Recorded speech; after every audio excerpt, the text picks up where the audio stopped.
England সিরিজের জন্য যখন ভারতীয় দল ঘোষণা হলো তখন অনেকেই জাদেজার নাম দেখে ব্যঙ্গ করে বলেছিল বিরাট রোহিতের পর এটাই হয়তো জাদেজার অবসর নেওয়ার সময় চলে এসছে। অনেকে এটাও বলেছিল যে ইংল্যান্ডের মাঠে জাদেজা কেন, তার বল ঘুরবে না।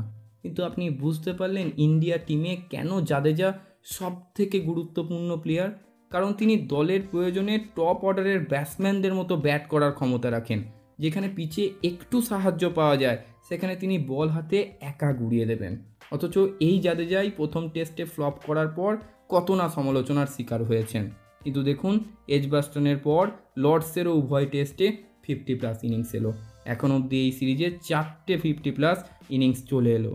এখনও অনেকে সমালোচনা করছেন লর্ডস টেস্টের দ্বিতীয় ইনিংসের পর আর একটু অ্যাটাকিং খেলতে হতো, আর একটু শর্ট খেলতে হতো, কত না কিছু। কিন্তু আপনি ভাবুন টেলেন্ডারদের নিয়ে ব্যাটিং করা কি অতটাই সোজা? জাদেজা যখন ব্যাট করছিল ফিল্ডারদেরকে বাউন্ডারি লাইনে সেট আপ করছিলেন স্টোকস। জাদেজাকে তাহলে এক্সট্রা রিস্ক নিয়ে শট খেলতে হতো, তাহলেও জাদেজার উইকেট পড়ে যাওয়ার সম্ভাবনা থাকতো।